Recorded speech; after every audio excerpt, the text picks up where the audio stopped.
So, everybody, I am going to introduce you to the wonderful one and only Verunka of Sviti. Is that how you pronounce it? Yeah. I should have asked that too. Sviti. I am so obsessed and I'm so grateful that you're here. Oh, yay. Thank you. Thank you for having me. It's really nice that you invited me on. We were just talking about this before I hit record, how I'm kicking myself because we didn't record our pre-podcast chat. Totally should have. And when I tell you that I was not expecting the fire that comes out of this woman, I mean it deep in my soul. You're going to want to really pay attention because this is awesome. Download it, listen to it several times. I already know it's going to be good. So, Verunka, I would love to know just about you, who you are, what you do, and we'll go from there. Okay, so my name is Verunka. I live in New York City. I live in Queens. This year, during the pandemic, I started a brand. It's called Sviti, and it's basically me creating a little world of just uplifting energy, empowerment, like healing. I talk a lot about mental wellness.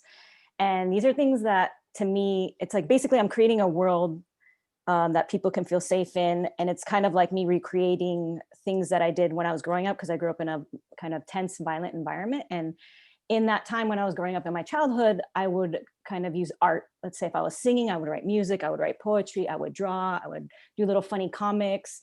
And it was my way of kind of disappearing, and because I couldn't exactly get out of that environment. But now I'm kind of healed through a lot of that. It's obviously it's a long process to heal, but I'm able to kind of create Sviti as this it's a nice world that I've created, but I've also healed, and I can talk about mental wellness versus like when I was a kid, it was just me surviving.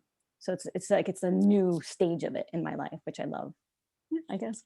Hope I explained it right. That is so powerful. I am just so it brings me so much joy, and it's just so wonderful to watch when someone who comes out of something so tumultuous, like there's one of two or three ways you could have gone with that, and you chose to put in the work to heal, and now you're doing like so many beautiful things to help other people. And we'll talk about more at the end where you can grab her stuff, but your products are in a store now in NYC. Yeah, I'm excited. I'm excited. Oh, that is so cool. Like I watched that going, okay, I need to go to NYC just so I can go and I can see it in the store. Yeah, and I'm going to be in a bunch of pop-up shops too, like here in New York City. So that one is actually in Westchester, New York. And then I'll have some pop-up shops this summer. So like, I'll be sharing that as well. So it's a huge deal, it's a huge deal. I would say coming from a background of, that environment that was tense. And then I've been in abusive relationships. And I think the hardest thing is finding your confidence through all of that. And I think even if you're starting a company, I would say like I doubt myself a lot, but then sometimes I'll just like push through it, or I'll listen to positive affirmations. And I think I always wonder how nice it must feel for some people that haven't really been through as much and grew up in like really nice environments, and then they create these great things. But like that how nice that must have been to just be able to do it, versus like hearing all these negative things that we heard through our childhood or in relationships kind of replaying in our head, or so much. And the healing process is continuous though, right? So sometimes even with Sviti, there'll be days that I'll be working on things and I think, oh, that looks stupid, or I shouldn't put that out, I sound stupid, or and I'll listen to affirmations, or I'll journal, I'll do something to get out of that rut. Because if I go down that rabbit hole of darkness and negativity and putting myself down, it's done. It's really hard to kind of get back out of it. And I don't think people realize that. You have to the more you work on yourself, the more you can see it before it really hits and it goes down the rabbit hole. And that's kind of my gut, like what I'm doing constantly is my awareness is higher now. So I'm aware when it starts kind of going into that place, you suck, Verunka. That is so true and so powerful. And I have kind of been going through something very similar in the last few weeks. And so I've been doing a lot of like personal development and a lot of mindset work. And I had this feeling where I was like, okay, I wish I knew when a depression spell was going to hit. Like, I wish my brain would just be like, hey, get prepared. Like, we're going to shut down for a little bit. And I felt so stuck because it's like every time I reached a high, it would happen. Well, I realized that my environment is the first thing to go. And I used to kick myself for not being able to keep things clean, for not being able to like be tidy all the time. My parents and my grandma would get on me about it. But now, like looking back at my life, that's literally my subconscious is telling me that something is off. It's physically showing me that there's something off, and it's screaming at me, begging me to pay attention. But I've been sitting here beating myself up, telling me how much I suck for not, for not keeping things clean, when really my brain is giving me those signs. And that awareness is everything. Like, this is very new for me, like connecting the dots. I'm still working through a lot of like self-forgiveness, but just becoming aware of like when those dips are going to happen, and then like seeing how your body and your brain and your spirit is screaming at you, and you've just been la la la la la like the whole time. And it's so insane to me. It's so fascinating. I think even like how you talk about the whole anxiety, like, okay, I'll give you a little window into kind of my childhood. So my dad was an alcoholic, just all around not a good father.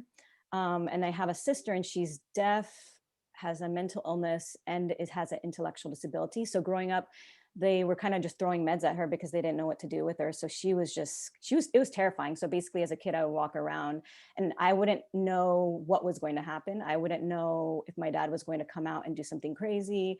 I wouldn't know if my sister would just start beating me up, and I was a little kid. And like a good example, one time I was on the phone with a guy, a crush. I was like junior high, and you're just trying so hard to look cool. Yeah.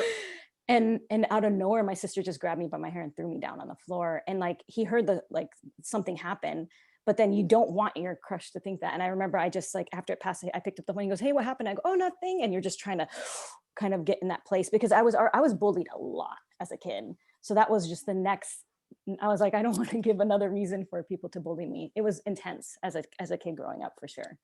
So I didn't have any sort of peace in going to school. I didn't have peace like coming home. So I was just always in this weird place of, I don't know. And it just made me very uncomfortable going in school. Like kids would bully me. Like if I stayed home, they'd bring, like one of the students would drop off my homework at the door, and then inside the book or inside the papers, they would say like, "You're crazy," or just mean stuff. Kids were bullies. Kids suck. Yeah, right. Right. I think that teachers need to be more on top of it. Most of the teachers kind of ignored it and didn't help me. And in fifth grade, there was finally a teacher that saved me. And I saw her many years ago, and I was like in my early 20s, and she said, "Oh, you're the little Czech girl. I was always worried about you." And I just saw her at Applebee's or something, and she remembered me. But she's like, "I was always worried what was going to happen to you," because she saw that there was a lot of trauma going on. And she was the first teacher that stepped up, and when people would bully me, she would say something. Like when I would stay inside instead of going into recess, I would eat my lunch like inside the classroom with her, or, and she just was okay with it. She allowed me to have a safe space. That was probably the only safe space I had, is like when I was with her, not with the students, because they were mean, right? But it was tough because my parents were immigrants. So that was also a thing that people bully you about. And then also like, they had like the list, right? There was like the list of what you can bully someone with. They're like, "Okay, you have immigrant family, you guys are poor, your dad's a drunk, your sister's a little bit, she has a mental illness, and there's all the other issues." And it was just so many layers of things, And that's interesting as you get older, if you don't heal all of that stuff, even your childhood, even anything that happens in your teens, and people think like, "Oh, I'm just going to push it down. I'm going to forget about it." It's the worst thing you could do. Yep. Because you'll get in relationships, and you're going to bring that into that relationship. And then when it starts causing problems in that relationship, then what you do is you break that relationship and you go to the next one, and you're bringing all the problems, and it's fun at first. And then all of it comes back up, and then you have to heal. You have to heal in order to attract kind of a better partner. Right. It's just interesting. It's been an interesting life, I'll tell you for sure. And then I was in, it's been a hell of a path. So I was also in the performing arts for a while. So I sang opera for a while, and that was very stressful for me because I had a lot of anxiety just in general from my childhood, right? I didn't have that childhood where you could sit down and sit and be calm. I remember sitting in school with the kids, and then we'd have like a test or something, and the kids would be sitting there so calm, and I'd be like, "How are they calm? Like, didn't they experience some craziness like last night? How can they just sit there and focus?" Like, I look tired. Like, I see pictures of myself as a kid, and I look like a tired like 40-year-old woman in a little 6-year-old's body just walking around, and it's sad, you see that. But I don't want people to think that if you experience hardships in your childhood or later on in life, you're just screwed and that's it for the rest of your life. You have all that inside you. I don't want people to think that it's over and like this is who I am. I am just my trauma. You are not your trauma. Yes, and amen. Yeah, I think a lot of people think that that's just kind of, and some people like to live in that victim mentality. That's like, I think this is something that's very bad. When I started therapy many, many years ago, with a good therapist, we talked about that last time. Yep. No more crap. Nobody should get a crap therapist because it's better to not have a therapist than have a bad one. Amen. But luckily for this, like that experience, she was talking to me and I was telling her, this is happening. And she knew all about my childhood, all about things that were happening in my life. And she said, well, you're recreating your trauma because you're used to that kind of rush. You're used to that feeling. And you have to kind of realize within yourself that you're recreating it. And I felt embarrassed and like I'm a little bit moody about it, right? Like, what are you coming at me with that? But then I looked at myself and I said, I am. Like, you recreate it by the people you put around you, by the experiences that you keep reliving over and over until you learn. It's like you're just redoing it because you're used to that unsettling feeling within yourself. I wish I would have known that even like earlier, but still, even through that, like I still had experienced abusive relationships even after that, right? Like how we were talking, like the guy that's super charming and super nice to everyone and yet extremely abusive to you. I don't think that people realize that. And since we're talking about all this stuff, I really want to talk about this. To me is extremely important. The shame that women put on other women for staying with people that are abusive. Like, let me just call you out. Like, this is just ridiculous. Because I will say that people think that the guys, when they came into the relationship, that they were super like, oh, this big asshole that came in and was super mean to you. No, they come in with flowers and poetry and charming and a sparkle in their eye. And they're like, you're beautiful and everything you can probably imagine. And then little by little it creeps in. And I remember even with the guy, like, hey, he wasn't even my type, but then he started giving me cards and I was like, well, I'll look past it. And like, he gave me cards and there's poems in there, which he just copied from a damn book. But like at that time I was like, oh, it's so sweet. And then it was just little by little putting you down, a small thing here and there. Oh, your family's weird, or this is weird. Why do you think like this? Oh, or you'll never make it in opera. You'll never do it. You'll never be successful. And it's like little by little things kind of creep in, right? There was one time I had a performance and he's just so mean. And we were backstage and my mom was there and I had this pianist whom I'm still in contact with, I love, and she's tinier than me. I'm 5'2" and she was even smaller than me. Or maybe she's not, and I just think of myself as bigger. I don't know. We all do that sometimes. But she's adorable. And so he was just kind of yelling at me in front of them. I think he kind of just forgot that there's people in the room. I don't know, but he just lost it and was saying really mean things. And then my mom tried to say something and he goes, no, you shut up too. And it just got really tense in the room. And then she's tiny, she went in between us and started yelling at him. And I think it kind of woke him up because there was someone else besides my family in there, right? In the space. And she just looked at him, she put her finger in his face and she's like, it's not about you right now, it's about her and her performance. And you need to stop this. And he just kind of just got quiet because I think he didn't expect her to kind of call him out like that. And let's say if I was performing, he would look at me angry as I would perform. So I could never look at him. But when people were around, he would do the, I'm so proud of you face. Mm-hmm. And when I left him, like, this is what's crazy is we lived in this townhouse and there was this little wooden bridge and it still triggers, right? You just these little memories, right? And every time I would go over the bridge with my car, I would want to throw up. Like I would want to physically throw up because I just thought I'm back there again. This place that this person's squishing me down and it's kind of like, I feel like women have colors or people have colors just in general. And when you're in an abusive relationship, they suck all your colors away. And I felt like, have you seen The Little Mermaid? Mm-hmm. You know, like on the bottom of the poor unfortunate souls, yep. You know, on the bottom, how they're just gray and just lost and kind of, that's what I felt like I was kind of becoming. But people would think he was this amazing guy. And then this is just crazy how this all works out in life. So I got accepted into this really great music program, right? It was over the summer and And I was like, how can I get the money for it? So I started raising money for like having performances and asking for donations and things like that. And then him and I had a car together. But he had his own car, but he was on the lease of my car as well, right? But he had this crappy car that the brakes wouldn't always work. And as soon as I got my new car, he wanted to use mine all the time, and he made me. But I was just a different woman at that time, right? And I was just brainwashed, and I was just in a bad place. So he was just using the better car, right? But there was one day that I was praying or letting off, I don't know.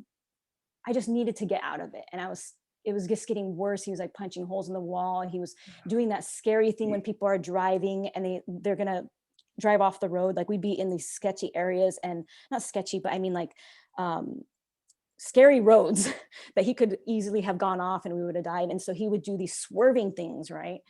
And you just think you're going to die. And I don't think people understand like how traumatizing that is. And he would do that a lot. Just like, so I would think, oh my God, I'm going to die. Or he'd take my ring and he'd pull it off my finger and he'd throw it at me in the car as he's like driving. There's like all this stuff commotion was happening, and it was escalating, and it was freaking me the hell out. I didn't know what was going to happen next. And like his mom would see me even crying, and she just wasn't doing anything. She was just like enabling this guy to just keep doing this stuff. And I would drive to her house just hysterical, and she would just be like, oh, I'm sorry, but never stopping, like just letting it just kept going over and over and over.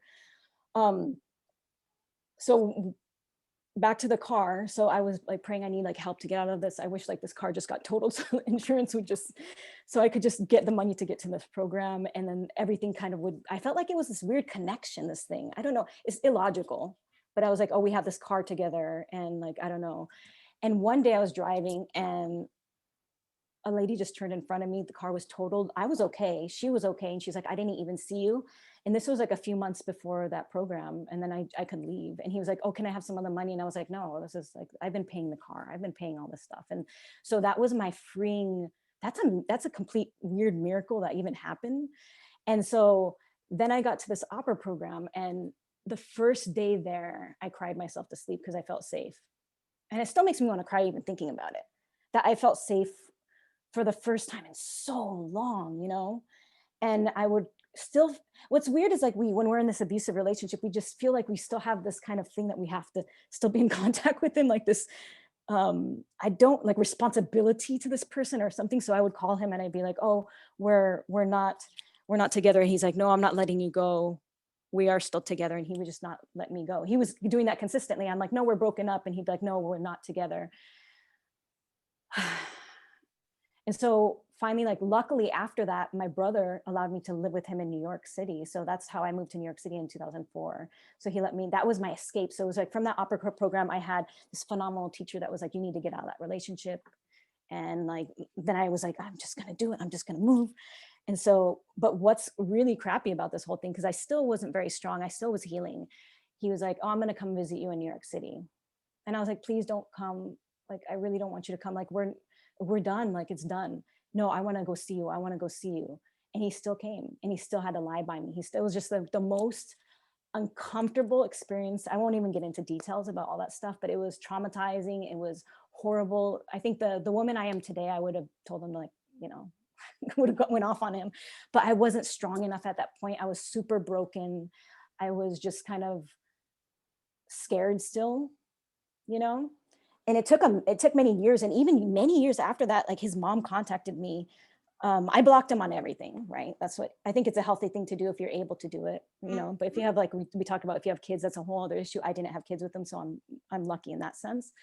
But his mom sent me an email years later, and she was trying to get in touch with me, and she was saying some nice stuff. And I said, you know what?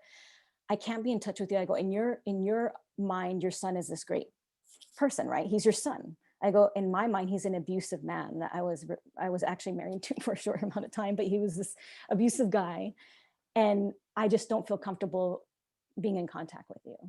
And you have to keep in mind, like I had all this kind of planned when I knew I got the money and I was going to go to the program. I knew I was going to leave him. He didn't know yet, but his stepfather knew, and his stepfather didn't want me with him. And his stepfather's son even was like, why is she with him? Because they really love me. And they're like, this guy's not great. And one of these, a really sad moment in this whole transition was, he knew it. because I could tell him, but I couldn't tell anyone else, right? So his stepfather, I loved him. And he pulled me aside, and his mom was trying to listen, right? And so the stepfather was pulling me away further and further, and his eyes got watery. And he looked at me, he goes, I understand why you're leaving.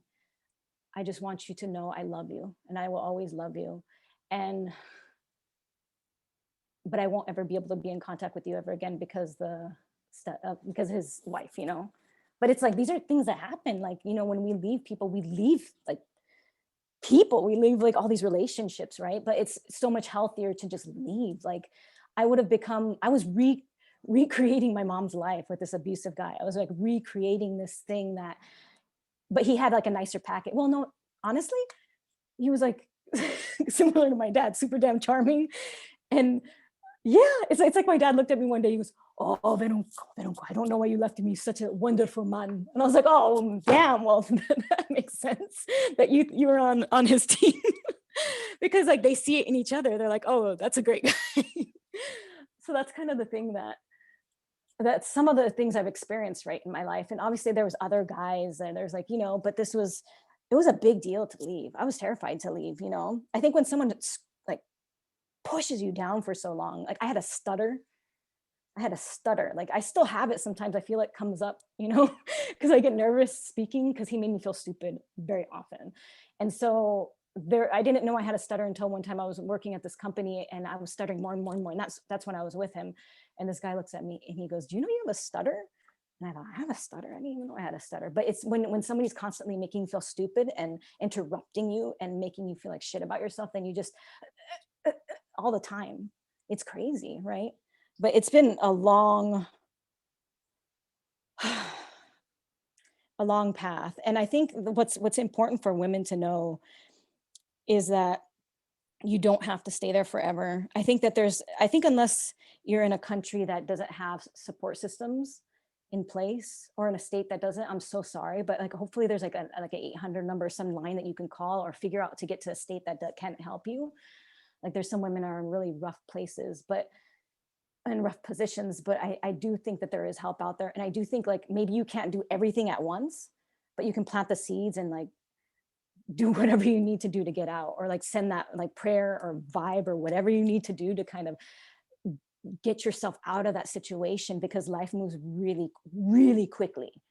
Right. And even if you have a kid, like I wish my mom would have left my dad sooner. Right. But she didn't, you know. It was, I respect you that you left, because it's my dad was not a great father. He was absolutely horrible. And the only reason I hope I'm not jumping around and stuff, but you keep going. Yeah. This is great. Okay. Keep going. Okay. So with my father, like I said, like we tend to recreate those relationships, right? With okay, all of a sudden you choose a guy that's kind of similar to him, even though the package may look a little different, or even they showed a little bit something different, but in the end it all boils down to like, it's him. It's something that you have to kind of accept inside, and that's hard. But I don't know, when I was growing up, my relationship with my mom and my dad, like, and just watching how they would interact, and my dad was so rude to her consistently. And I remember as a kid one time walking into a bank, and he opened the door for this woman in front of us, and he slammed it on my mom. And like, I remember walking in and I switched my language, because instead of Czech, I started speaking English so that everyone knew what the hell I was saying as a little kid, which was interesting that I was aware. And I was like, that was really rude that you opened the door for that woman, but you didn't open the door for my mom. And everyone started looking at him, and he was so angry because he's like, oh, she's speaking English. She's not even going into another language. But I was like, no, that's not going to happen. You know, I'm not going to allow this, you know. But there were so many things that kind of happened during my childhood. I won't even get into everything, but he just wasn't a great man. And like in high school, I think for me, if I could, you know how everybody's like, what's the one moment in your life that changed you, right? This is my damn moment. This is my moment, right? So in high school, there was a moment, like my dad was super drunk and just being kind of violent. And my friends were there. He was just kind of being mean, saying all this crazy stuff. And then he was trying to like remove all the phones from the walls so that we couldn't call 911. And it was just getting really tense. And he grabbed my mom and he threw her and pushed her on the floor. And this is in front of my friends. And then at one point, he grabbed me and started choking me, right? And this is like, crazy. You know, I think I was like 15. And you have to keep in mind, these are things in life. This, like, when everything kind of unfolds, it all makes sense, right? So my dad had like some missing fingers because of an accident that he had, like with some machinery in another country, blah, blah, blah. So he couldn't always complete the hold on the right. But when he's drunk, he's like feels like he can still do the pressure because I had, you know, some bruising, right? But it was like, that's kind of a saving. I think like a lot of people in my family would not be alive if he had them, right? I think that in a way, something that people would look at and say, oh, poor guy, that saved a lot of lives, And then he also, the one thing that we did have in common is that he did help me with, which is like crazy for me to say because I really dislike him a great deal, but he did teach me how to, a little bit of boxing, right? So I had that inside, right? So then he's choking me, and then what do? I learned some of the boxing things from him, and so I punched him like hard. Here's this little 5'2" girl that I was like, but it was like everything inside me, all the abuse, all the mistreatment. It was like, that was the moment that you're like, no more of this shit. Like, I'm done, right? And I just remember hitting him, and then blood like on his mouth, right? And then somehow somebody managed to go to another phone in another room. And then the police came, they arrested him. And then when he was walking off, he looked at me, he turned around, he had the handcuffs, right? And I was sitting outside and looking, and just drained and just processing all this stuff. And he looked at me and he said to this in Czech, he said, you know, I'll never forget you did this to me. And it was this moment that I'll never forget, right? And this is a guy that, like, we didn't have food he would eat in front of us as kids. He left the country, left us without electricity. He just like, I had a bike, he would give it to the neighbor just to like, and then I'd see the neighbor with my bike because he's just like wanted to look good in front of the neighbor. So he would give my stuff away.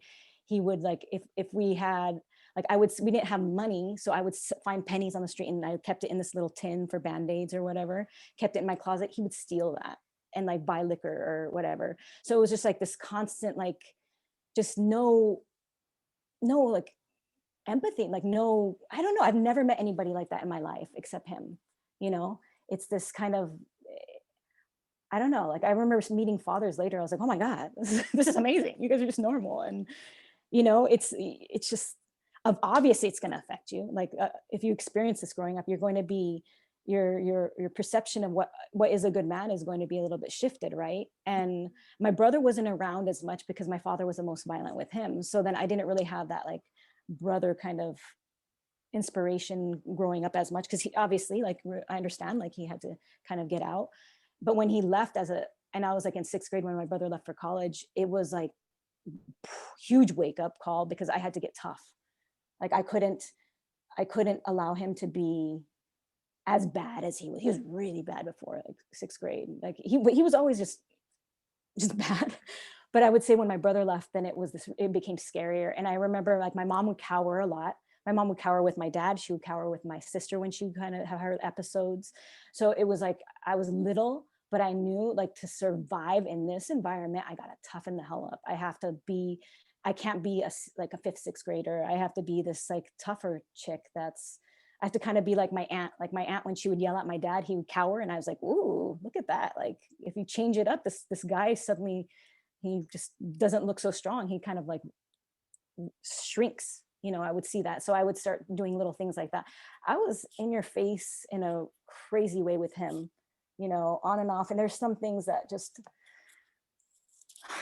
were intense, right? But that was my childhood upbringing, kind of everything that I had experienced. There's even more. There's like crazy stuff that has happened in my life, just in general.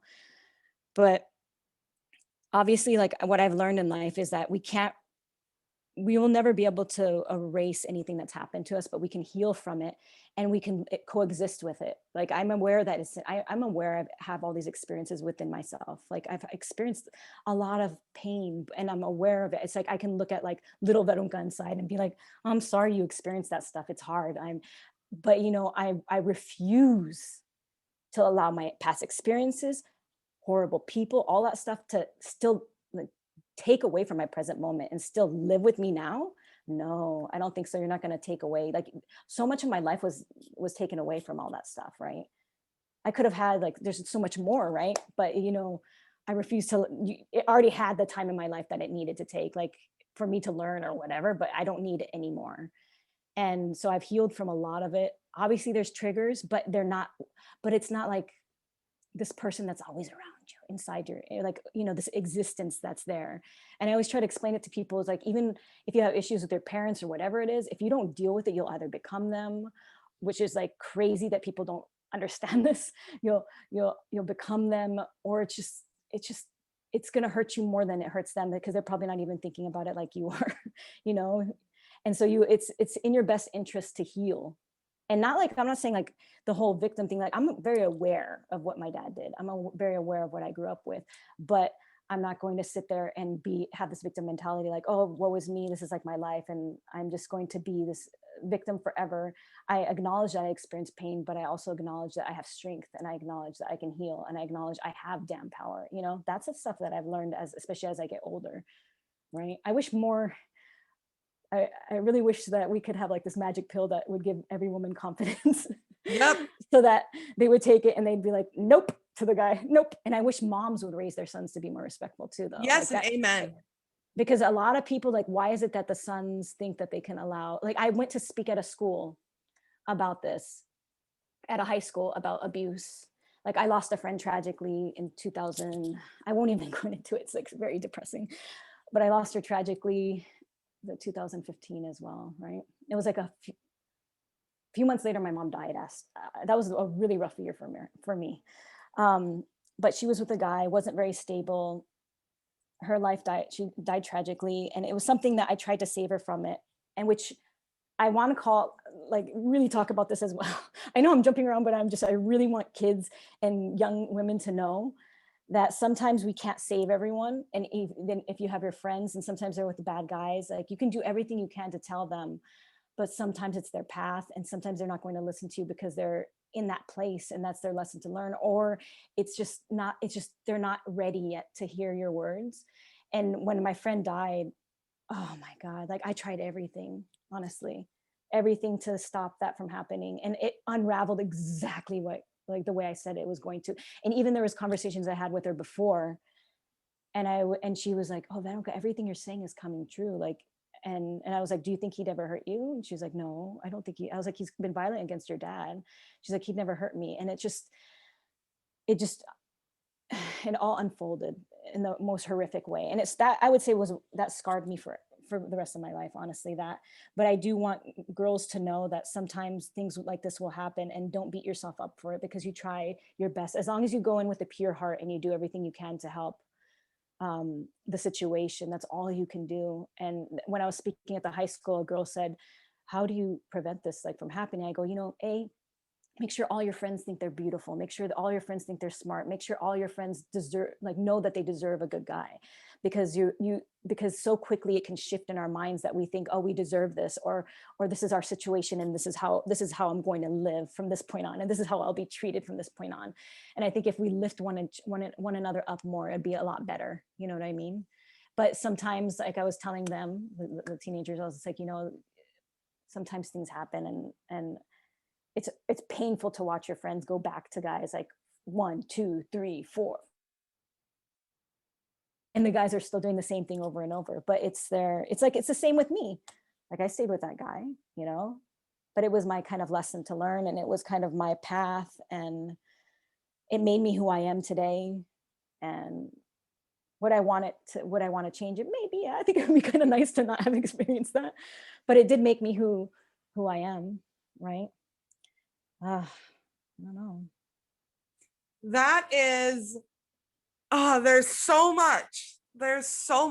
And one, thank you for being so open and sharing all of that. And I'm like getting emotional over here, because I never ever say that I know how someone feels, because I don't. There is no way for me to know how Verunka feels. There's no way. I am not her. She has no way to know how I feel. However, it is crazy to me how many similarities there are. And it's crazy to me because I feel like there's this abuse manual somewhere that all of these assholes read, because it's just like, it's all the same stuff. But the thing that I want to make sure, as we're talking about, like, it's not that people are going to do what they're going to do, because it sucks. It sucks to watch someone go back to their, it really sucks. I've been the person who goes back, and I've been the person who begs people not to go back.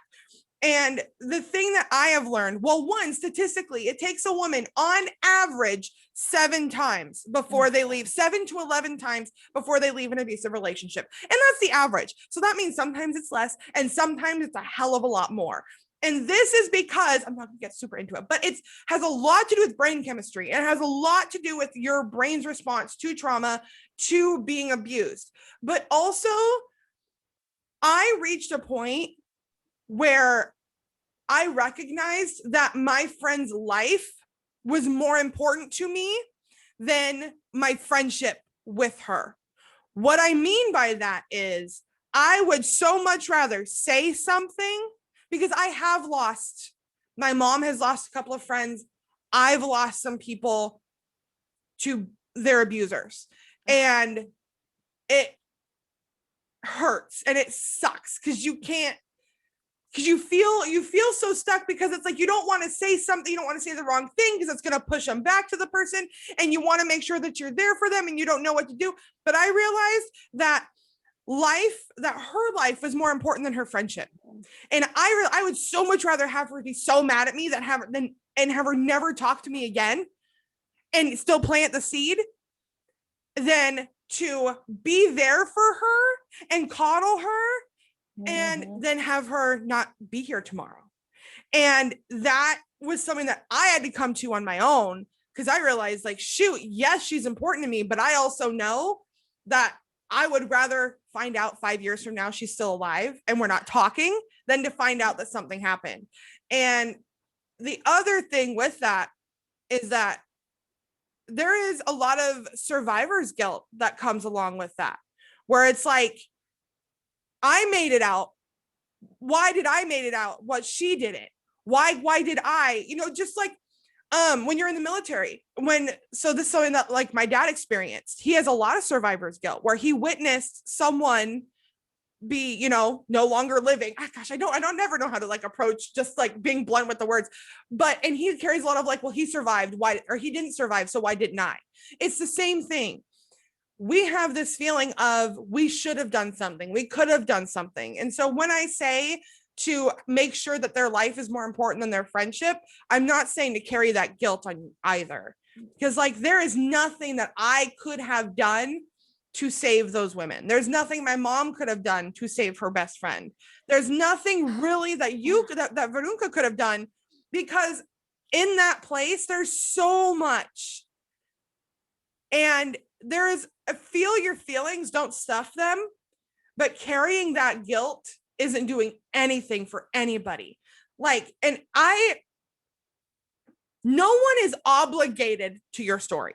No one is obligated to mine. No one is obligated to Verunka's. However, she looked at what she went through and she said, I don't want this to happen. And she took the memory of her friend and went to a high school and started pouring into the lives of these young girls and young boys. I took my experience and I said, okay, I don't want this to happen. And I share it in my way.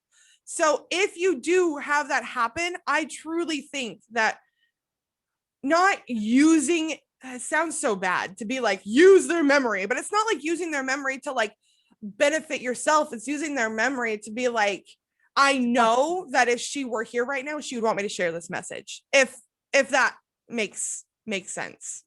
And save a life, like possibly save a life, honestly. Yes. And that is, and especially, like, coming back to you, I'm not going to harp on this for too long, but there's so much that I'm just like, oh my God, yes. But as far as, like, raising boys to respect women, I was raised to believe that this was not as much of an issue as it is. I was raised to believe that men are animals. They're uncontrollable animals who just can't help themselves. And if I so much as show a shoulder, I deserve whatever happened to me. And I remember one of the times where something happened to me, I was in baggy sweats and an oversized, it wasn't this one. No, because I got rid of that one. But it was a big oversized sweatshirt. And I looked like garbage. And I remember that happened, and it was just like, and all I could think of was, what did I do? How did I ask for it? I didn't. It took me over a year for me to even consider that what he did, and it was his fault. It was all on me. I was like, wait, what did I do? I wasn't showing anything. Like, you couldn't see anything. There was nothing attractive about me. And as someone now with a child, one, that's just, it's infuriating and angering that people raise their boys this way. But it's like, I don't understand how men don't see that it's so disrespectful. Like, I don't want my son to look in the mirror and be like, people think I'm an animal and I can't control myself and I'm a sexual predator because I have, a penis. Like how do men not see that this is so disrespectful to them? Men are over here saying, well, she asked for it. And it's like, so you're saying you have no sense of self-control. You're telling me that you think you're an animal. Like, what?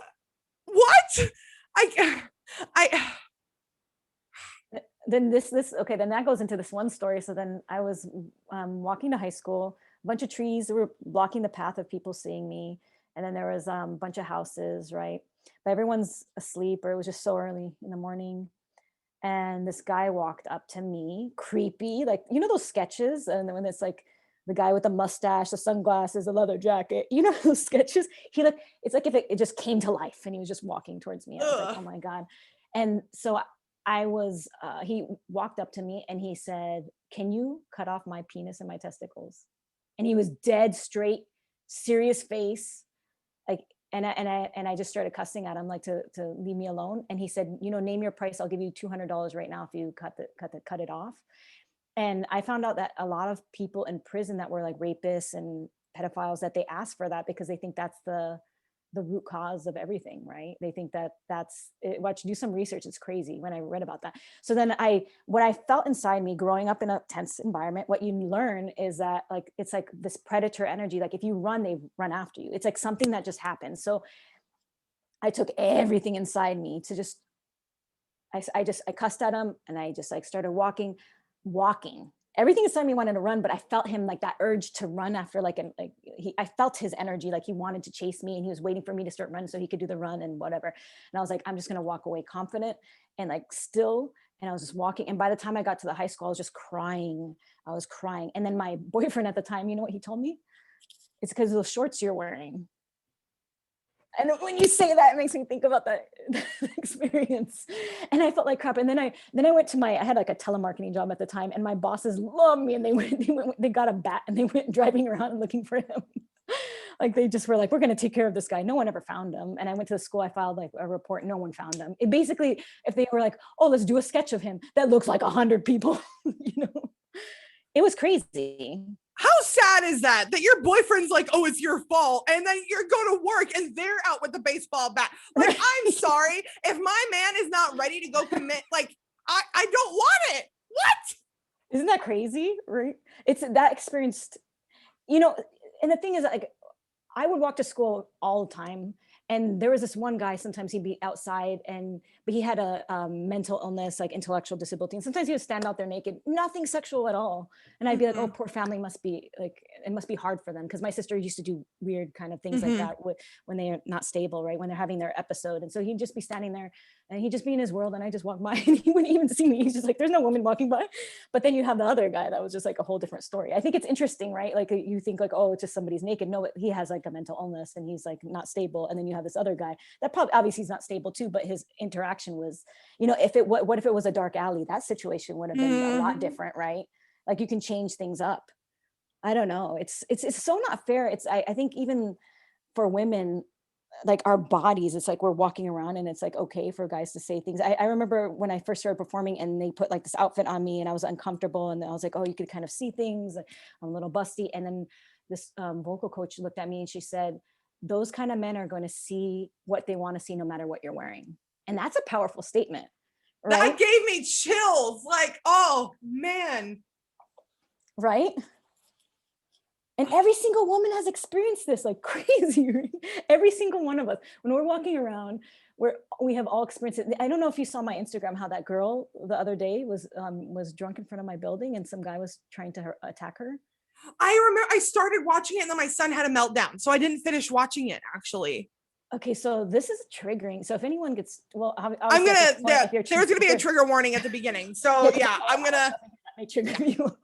So I was in bed. It was like 3 a.m. And lately, I feel like just in New York City, I feel like it's not.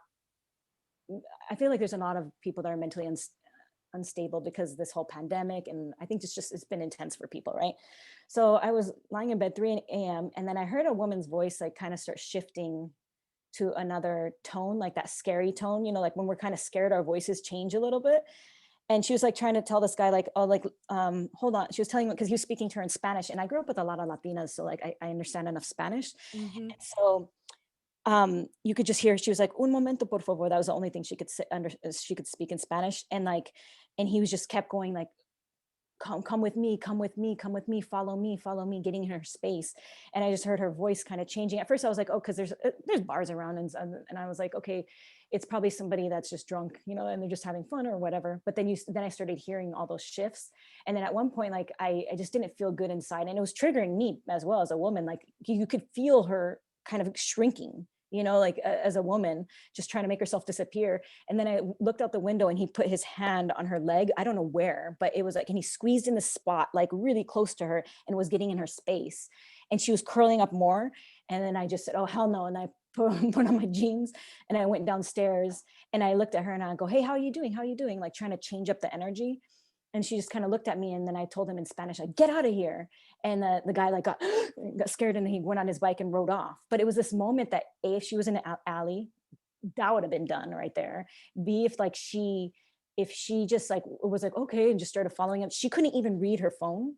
Like I was asking her, can you like read your phone? Like, can I text one of her friends, or what happened? How did you end up here? Like I was trying to make sense of things. And then at one point she was crying. She's like, why does this happen to us women? Like, why do we have to be afraid of these things? Like, and I go, it's true. And I'm sorry. And I told her, I go, it's fair. You should be feeling scared, right? Like you should be wanting to cry. You should be, everything you're feeling right now is valid, because he went in your space and it was uncomfortable and it was something could have happened, And she's like, you're one of those women that actually will help other women, or something, the way she said it. She said it was like and I go, this is a very empowering kind of woman to woman moment, right? And I just was holding her. She was crying for a little bit. And then I was like, honestly, you're really wasted. So I'm not going to let you go, because like, I don't know where he is. I don't know what's going to happen next. So where do you live? And she lived, it took forever to even get this even to happen. She asked me my name like 4 or 5 times. And like, it was these little moments. And so then finally I got her stable enough so that she could get up. My husband came downstairs, because I didn't really let him know what was going on, because it was happened. It escalates really quickly. I don't think people realize that it went really quickly. It goes to 0 to 60 in about 2 seconds. Yeah, and so like then by the time he looked, like the guy was like pretty much out, like on his bike, like just gone. And so then he followed behind so that he could make sure that she got home okay and that I was okay. And so she lived like 3-4 apartment buildings down. So she somehow, by the luck, like she was like stumbling, that she stumbled into my apartment complex and sat on the steps. Somehow by luck, I woke up and I heard that voice, because as every woman is like, oh, her voice sounds scared as a woman. But it was like so many things unfolded. And she was like, we don't even live in a neighborhood. Like, I don't feel like we live in a neighborhood that's scary like that. And I said, things happen. I was like, I know, like things just happen. And it's terrifying. It's kind of like, how many guys are afraid that they're going to be assaulted like that when they leave a bar and they're drunk? Like we have to, and I told her, I go, what's up with your friends? Because like, I know when I was with my girls, like we'd be like, you right? You good? You good? You good? Like you don't leave your friends when they're wasted. I don't know what the hell happened there. That's a whole other woman power kind of thing that I'm like, what happened? But like with my friends, we never abandoned each other, because like if you're not in like you're partying, you're having fun, but there's one point when you're like, oh, at the end, right? And that's that moment that those like predators kind of like they look for. And very often, this is something I've been thinking about a lot as well, is that people think that you have to be scared of the guy that's really big and oh, he's scary. It's the quiet ones that are scary. It's the ones that are like this guy was all soft spoken, but he was getting in your space. It was escalating really fast. His energy wasn't big. And as soon as you call him out, they're like, oh, and they like take off. In my high school, there was a guy that we called Lonesome Dove. He used to, tiny guy, look like a little sweet. Well, I wouldn't say like sweet, but like innocent, right? More energy, right? But he would creepily, like the way he looked, but his energy was kind of creepy looking inside as we were in dance class. And we'd be like, oh, there's Lonesome Dove again. And that guy ended up like raping a bunch of women. at gunpoint, like later on. And it's this kind of, you have this perception of that the guy is a certain way. And it's like, very often it's like the ones that we should be, it's the guy that's not saying anything and that's kind of looking at you on the subway and is just quiet. And you're just like, I'm good. I'm not going to get, like, if I see you get off, I'm not going to get off there. Or like, I'm going to go on the other side of the street. But these are things that men don't really have to think about. Like, we have to constantly be aware of, okay, what's going to happen? Like, how many times, like, I don't know if you've experienced this, how many times have you experienced, this is like gross, but like a guy pulling up next to you, like masturbating? Did that happen to you before? Or I just had bad luck? I do not. So my own life has taught me that it is not great to be in a lot of public spaces on my own. There was one time where there was definitely something odd going on a bus, but I can't tell you for sure. There was definitely something weird, but I pretended like I was listening to music because he kept trying to get my attention. And I was gross. It's so gross. I don't get it. It's like, just don't do that. I don't know. And that's like, as a woman, it's like, we have to be afraid, like, oh, we're walking down the street, oh, this car's pulling up. They're not going to just, it's like, we can't just be like, oh, someone's asking for directions. You're like, no, this guy is doing some weird, crazy stuff. Or you just have to be so much more cautious. And I think also women need to be out, like looking out for other women as well. When we're walking around, if we see another guy hassling them, like pretend to be her friend, like, oh, hey, let's go. You need to, because there's moments that we can stop, like, because I kept thinking about the other night with that woman. And I thought, like, wow, what if I ignored it? What if she followed him? Like, think about like all the trauma we've experienced, all the abuse we've experienced. We have to live with that for the rest of our lives. I was uncomfortable maybe like 20, 30 minutes of my life.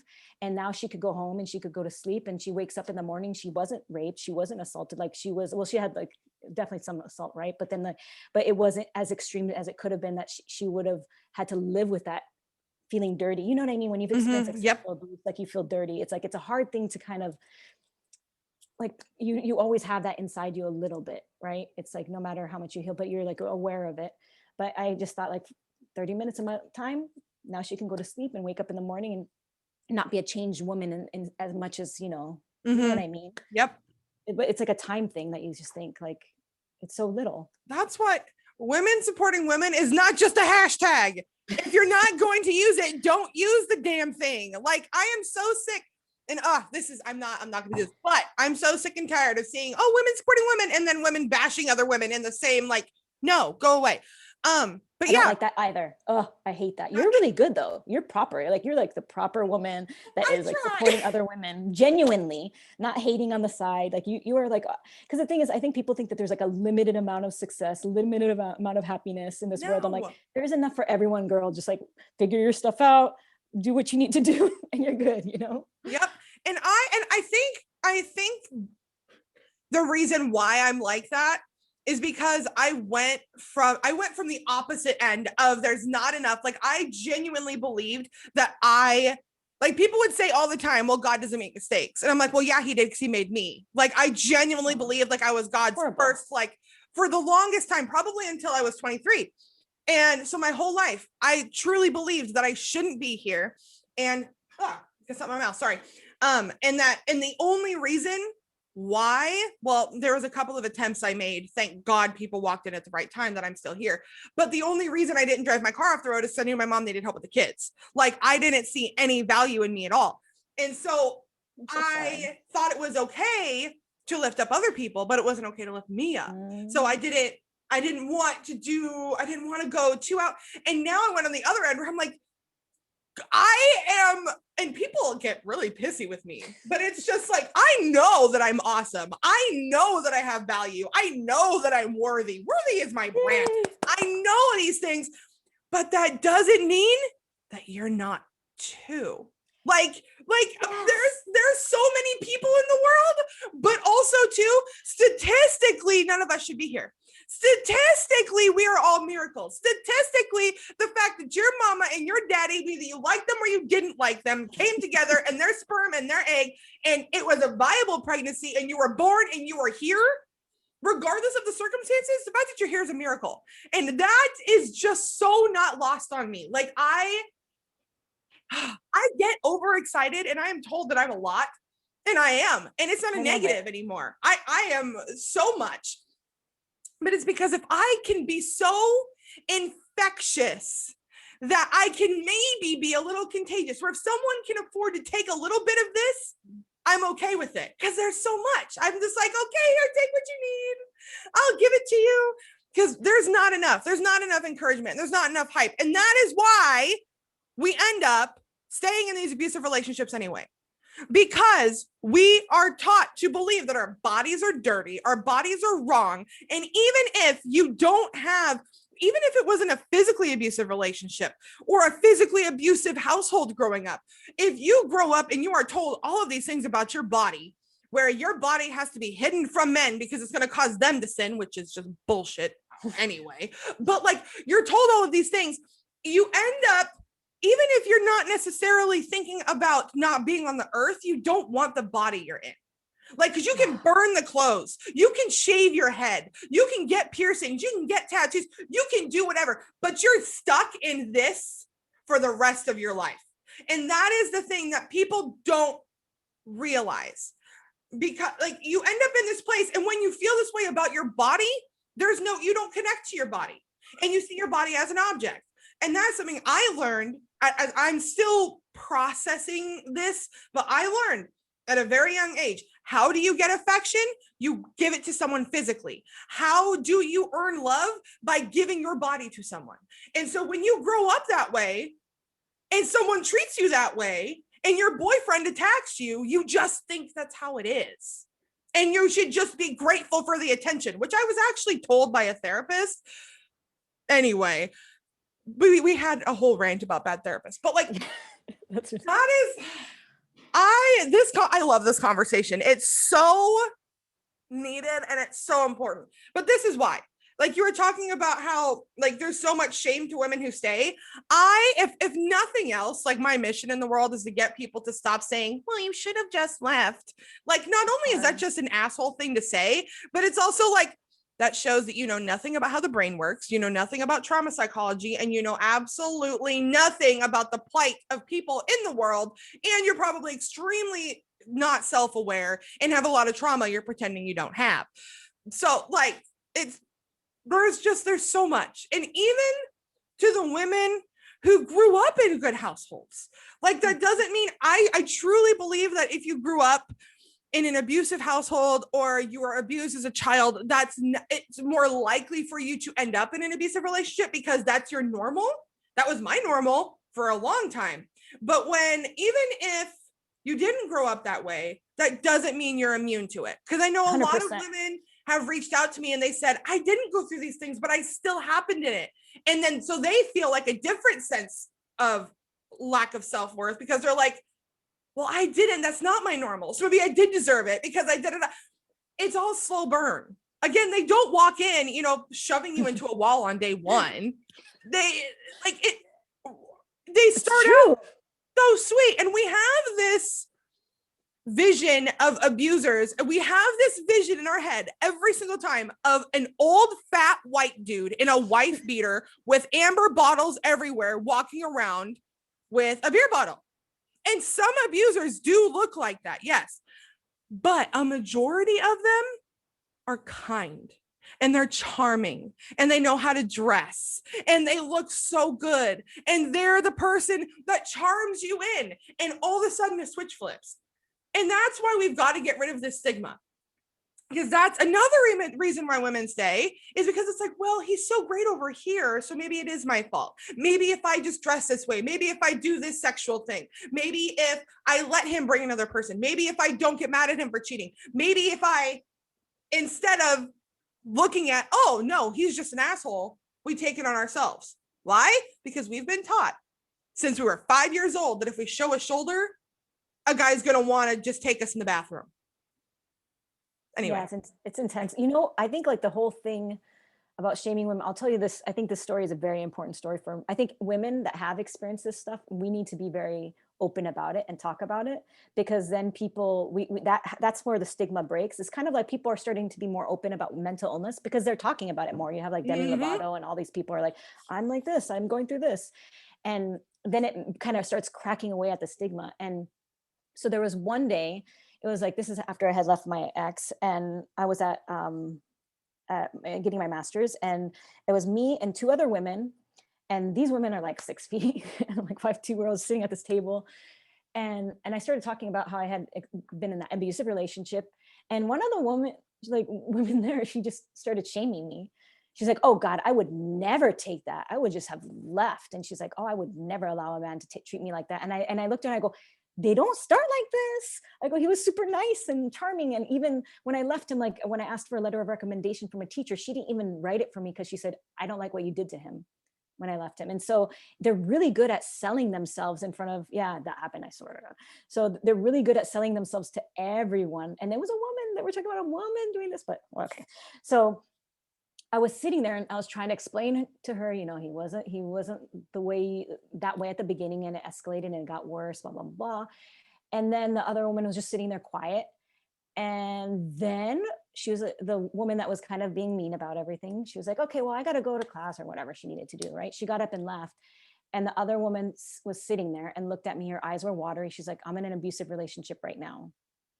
And she's like, no one's going to believe me because everyone thinks he's charming and he's nice. I met him and he was extremely charming and a good looking guy. And I looked at her and I go, I believe you. I go, because those charming ones, those are the ones that are kind of already, for me, that guy's charming. If he comes up to me, I'll be like, let me like really look at the situation. Like, what is this really coming at me? Like, who is this person, right? I just doubt things more than I used to in that way, right?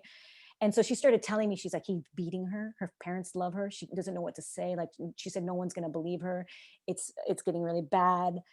And I looked at her, I go, okay, well, you can leave him. We're going to figure out a way you can leave him. And I'm going to start texting you. No, not texting. I was like calling her all the time.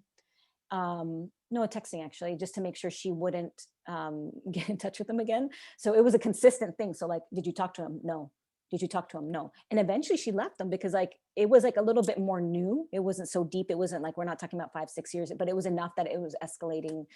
I don't know how long they were together. It was not, you know what I mean? It would have been harder if she was with them longer, but eventually she was able to leave, but I was like not shaming her about it. And I was open about my damn story so that she felt comfortable enough after that woman that was shaming us like left, right? And then she was open to, finally she had that window of opportunity to talk to another woman in an honest way and say like, how can I get out of this? You got out of it. And like we kind of worked it out, and then she just left them, and then she was okay, you know. I hope she never went to another bad guy, but who knows. But I think in general, it's I'm telling you, if you would have met him, charming, good looking, parents loved them.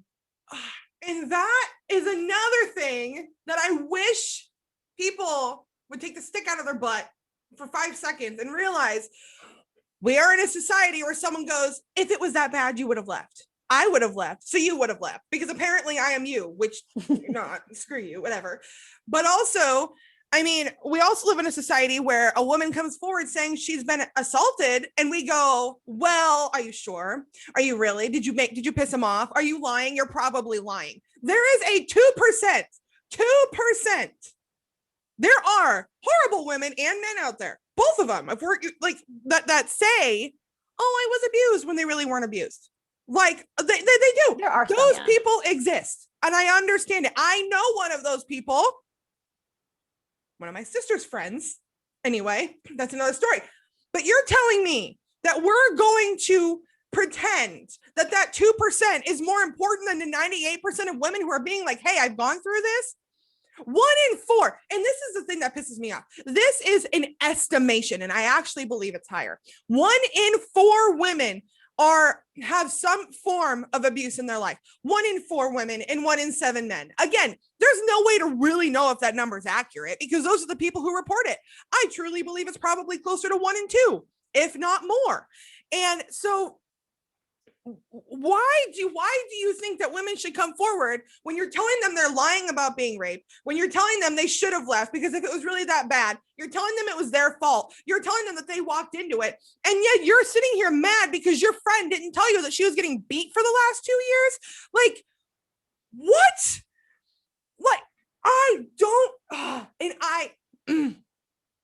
it infuriates me to no end. And so by default, and I also, I'm not going to get too like into the woo or whatever, but I am very energy conscious. I pay attention, just like how you were talking, like you felt that dude, you felt like he'd chase after you if you ran.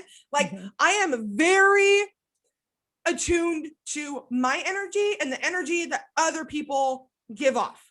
And I'm not saying I'm psychic. I'm not saying I'm perfect or whatever, but I believe people by default unless I have a reason to believe differently.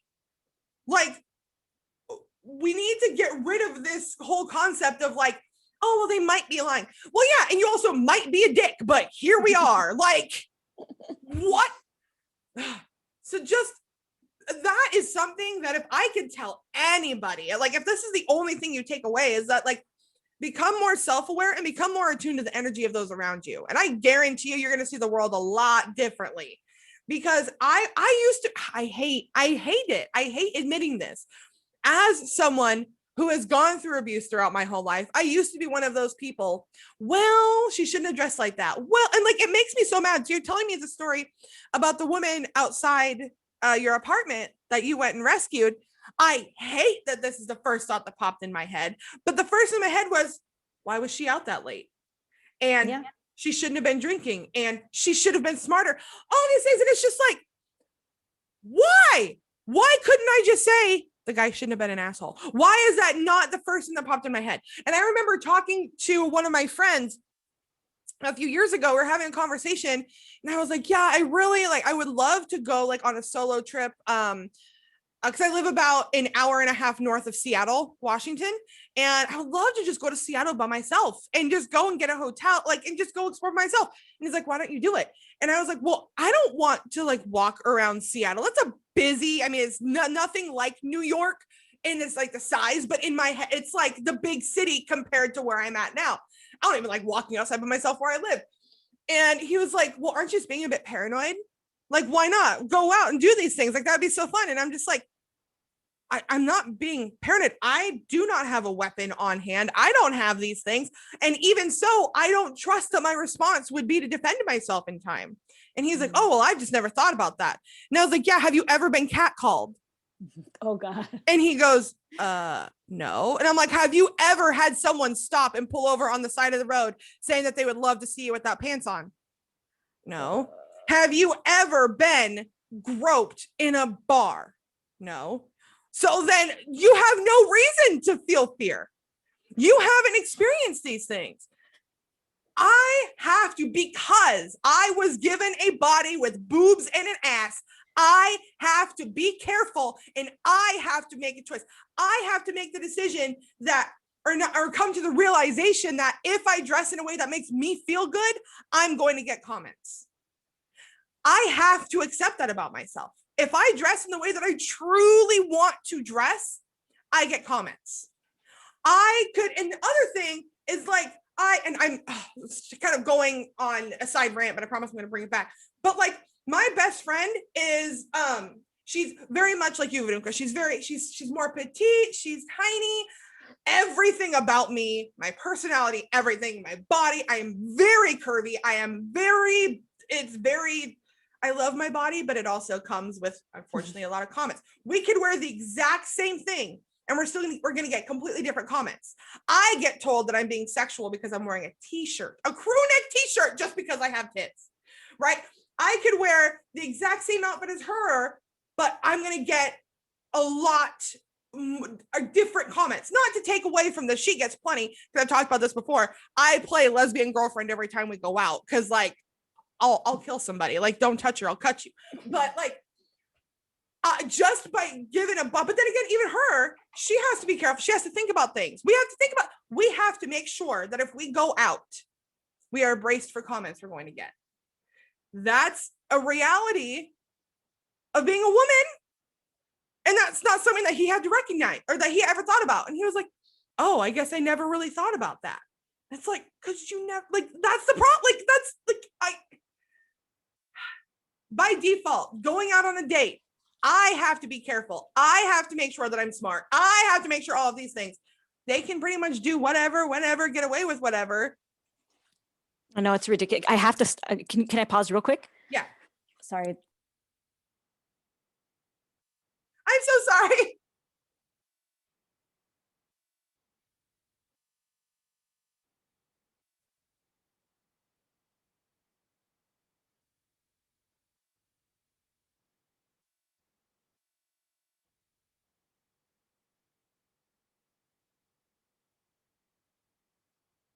I'm sorry, my cat was like going through the trash like a monster, and it was No, just like making all this noise.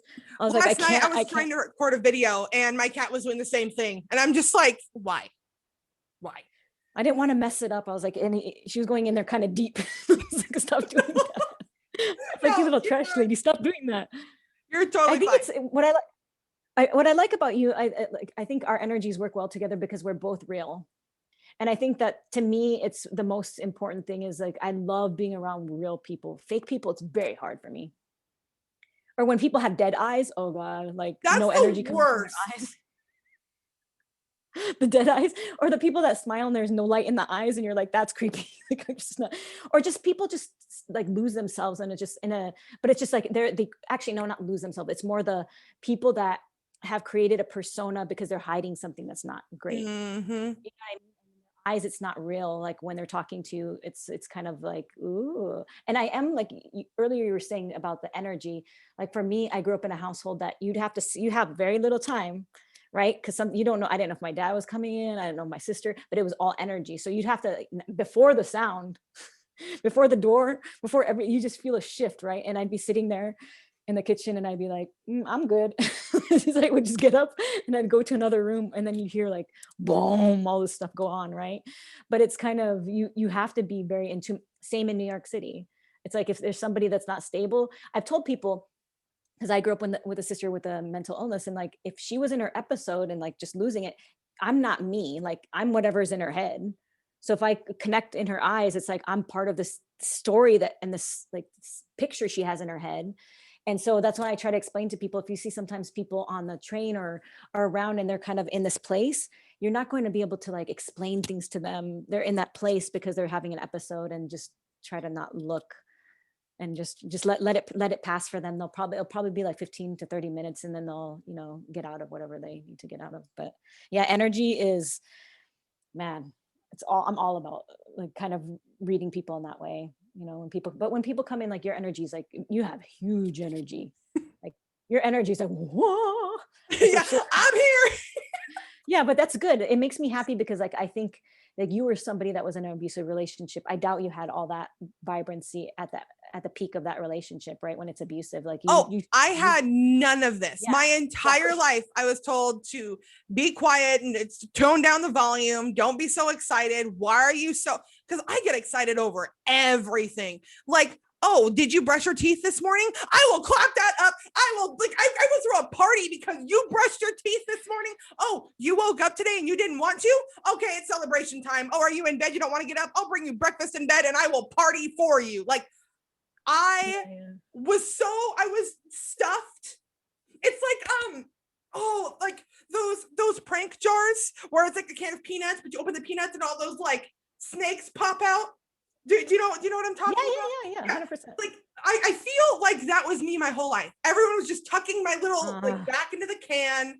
No, this isn't you. No, this is too much. And then one day I opened my own damn jar and I was like, okay, nope, I'm here. I'm not peanuts. I'm a bunch of rainbow snakes. Like, that's me.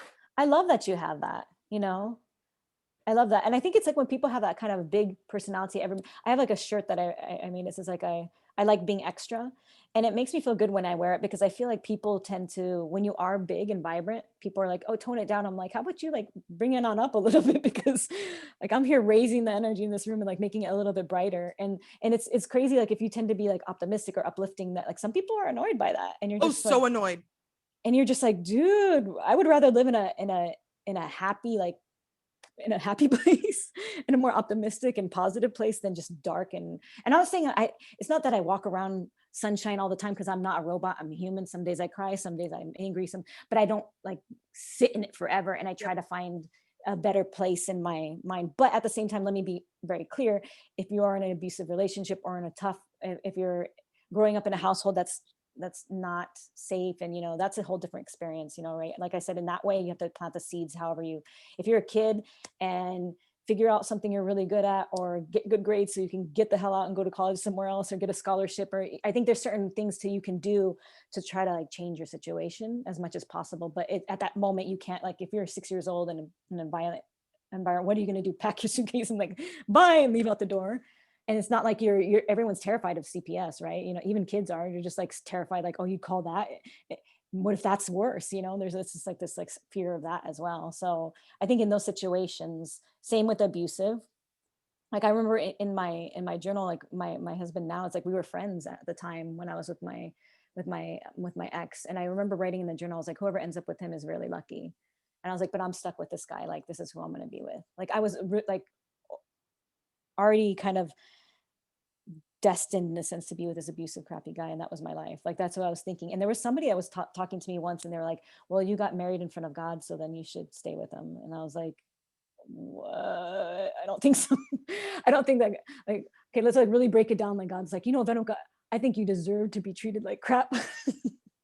I'm not for that either. So that's I know that I'm not the only woman someone's told that to. There's no way in hell. Right? And that's and I could go off on religious abuse all day long, but that is the most, there's a lot of verses in the Bible that are taken out of context, a lot of them by really shitty people. And anyone can believe what they want to believe. I identify myself as a Christian. I do believe in God, but that's bullshit. That's 100% bullshit. What all of that verse is saying is don't get a divorce because you both don't like chocolate chip cookies. Don't get a divorce because you come in a hard season. Relationships are a job, and sometimes things 100%. Are going to get hard, which is why I don't know that I want to like take on another job right now. But also, that's not saying, oh, you're being punched in the face. Well, you shouldn't have got married then. Like, no, that is not, you're not, there's no way that, and it's not, anyway, sorry. It doesn't make sense to me, like that. Why would I be created? And then like, it's okay for someone to like take this beautiful creation and squish it down and make it so it's non-existent anymore. It's like, might as well, you know what I mean? Like it doesn't even make sense to me. And for me, it's like, I have this kind of thing, you know how you were talking about like the energy, and like, I really think that as people, like if we're more like compassionate to one another, we can kind of connect in a way that's really beautiful. Like I used to have this nonprofit that helped women that are homeless and experience domestic violence here in New York. I did that for 5 years, and I would talk to the women a lot. And I had this makeup class. I would have like makeup instructors or skincare instructors or people come in to help them. Because I always thought, when we were growing up, like there's no way I would get my nails done or my hair done or makeup done. Like that's rich stuff, right? Mm-hmm. You're talking about like all this, like me being able to do my makeup and my hair, like that's like me doing a lot of research because I didn't have the money to do it. Like I had to find out how to do it on my own if I wanted to like be a performer and do all that at that time, right? But like so I always was like, I want to bring these instructors in to these shelters and kind of have these women experience these things, and not in a like, oh, I feel better. I'm not doing it for me. I like, it really is cool to see people experience something that they probably couldn't do, like these cool getting facials and all this stuff that to me, I even to this day, I'm like, oh, that's fancy. Like, even when I get my nails done, I'm like, I'm fancy right now.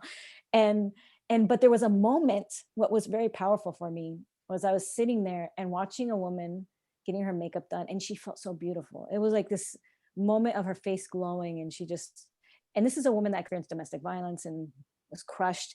But at that moment, she just felt like a goddess, and you could just see it in her face. And I felt like as she was getting her makeup done, I felt like I was getting my makeup done, because that's what it should be. Like we should be happy for others. Like we shouldn't be like, where's my moment? That's your moment right there. That's your moment right there when someone else is happy, because like we're all connected in that way. And that was I've never experienced it until that one moment of this woman, just like this beautiful moment. And I was part of this beautiful moment with her, because we're all like, that's how I kind of see things. Like, I don't know, maybe it's a little cheesy. Yeah. No, that's great. And and people think I'm real. I mean, I am strange and I own it. It's my brand. I'm weird, but like I genuinely get so much joy out of seeing other people's face light up.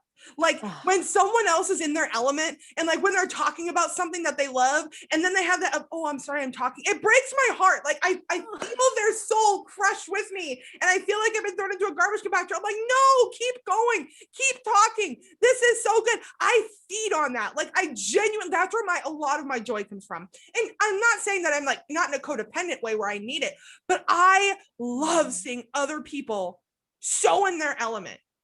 And there is not enough of that. And again, it's very much a lack mentality. It's because if she's happy, that means she's taking away my happy. If I'm not allowed to be happy, she's not allowed to be happy. But it's just like, we're all allowed to be. But anyway, it's frustrating. It's for sure. The most irritating thing. But as we're wrapping up, because I've taken up so much of your time, I want to, the thing from the very beginning that I wanted to ask you is, how did you go from that place, from the broken, the battered, in the abusive relationship, to now being so unapologetically you? What, I know that's like a big question to say, oh, we're going to wrap up with this, but just like, what was that, or basically anything you want to share on that, because that stands out so much to me. I mean, I talked to you like, y'all, we're gonna like have the connection stuff at the end, and those links are gonna be in the description, but y'all need to go watch her reels, go watch her stories. She's the most bubbly, beautiful, fun, energetic person ever, and I wish I would have had someone like you to look up to growing up, because I just think that's so powerful.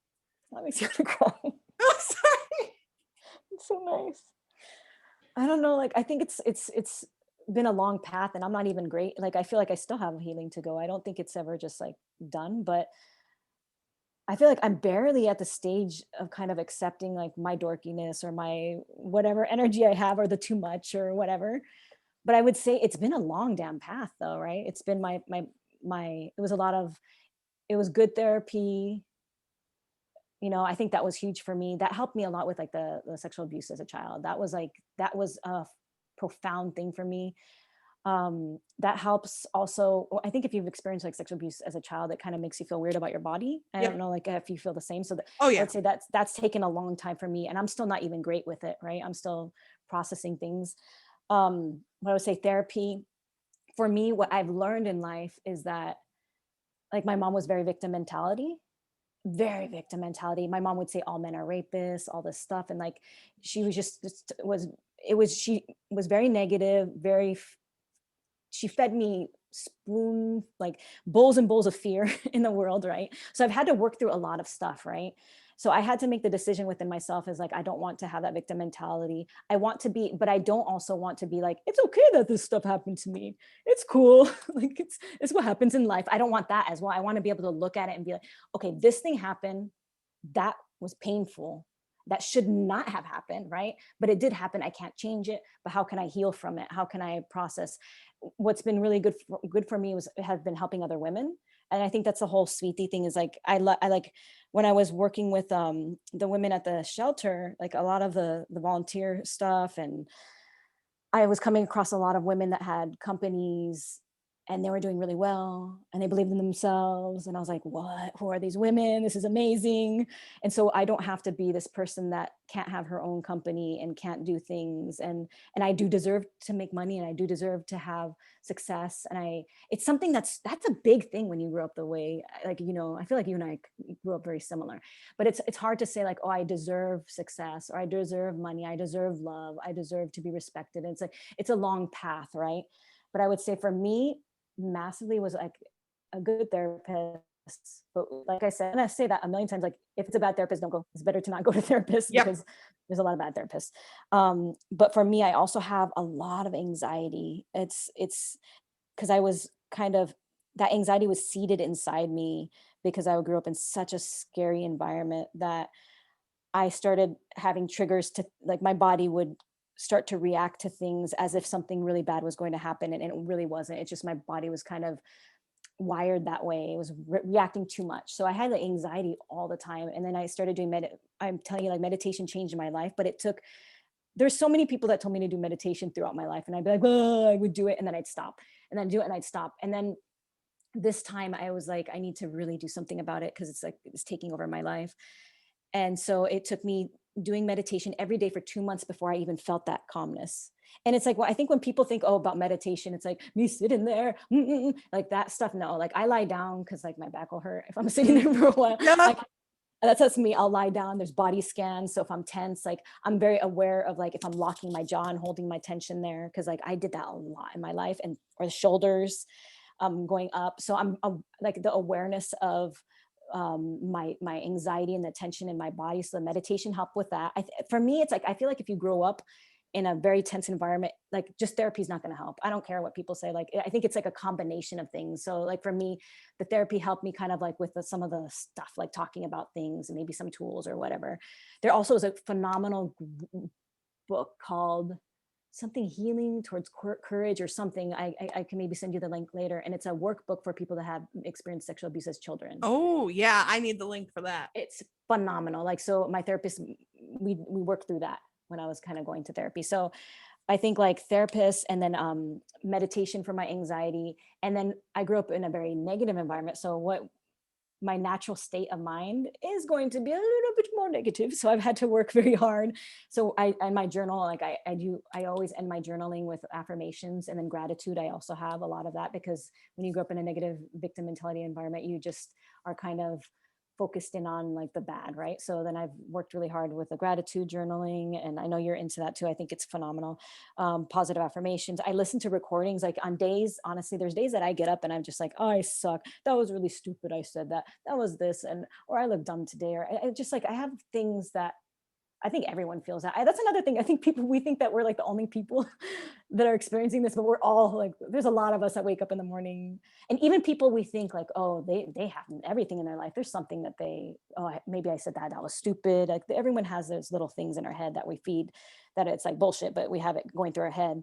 But for me, it's like sometimes if I have a really bad day of that, then sometimes in my mind, I'm able now, because I've done a lot of like, I listen to affirmations, I write them out. Now I'm aware to say like, okay, no, stop. I'm not going to feed that thought anymore. And then I start like thinking about other things like that are uplifting to myself. I'm like my own hype woman inside me. So there's the other one inside me that's just like, you're sucking. I'm like, no, I don't. I look good. I'm smart.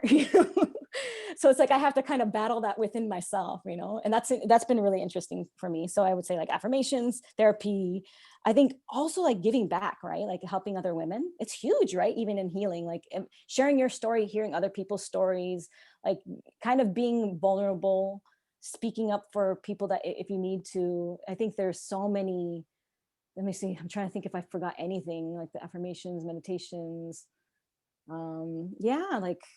I think, and then also just, it's been, I will say, like I have my own stuff kind of going on in my life right now. It's been a crazy year. Like, I think as everyone has, like none of us are running through this like in a perfect way, but I will say that Sweetie, like having a company that I could have a company that like feeds anger and negativity and like kind of rides on like just that hatred. Like you see that everywhere. Sometimes news, come on, people, like even the news does it, right? Like they need to calm it down sometimes. Don't get me started. That's a whole other thing. But for me, I think like, well, I created this company that every day I get to go onto my computer or illustrate something or do something or share a message. And it's feeding positivity to not only other people and like upliftment and empowerment and healing, and very open about mental wellness, that like I'm doing it for myself as well. So like by the end of the day, no matter how crap of a day I had, or maybe the day before I was crying because something happened, and then I get up and I'm like, I can do this, I can do this. And then I get through the day and I give out like my heart, and I'm trying to be pure about it. Right. But it's in this, like, I'm telling you, I feel like I've created this little world and I walk into it every day, and it's been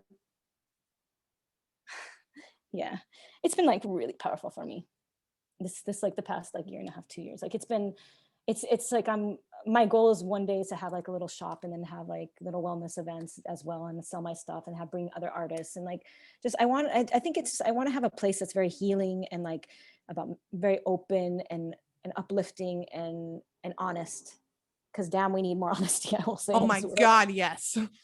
So I think that's about it. It's been a long journey. That is, I love that you share, and you also say it's still a journey, because that is like, well also too, see, I'm not the only one who talks about journaling. I bring on other people to talk about it, so that way you'll actually do it. It's like when your mama says something over and over, but then your best friend says it and it's like a revelation, and your mom's like, I've been saying that for the last 6 months. You just need to hear it from someone else. And if she's telling you to journal, go do it.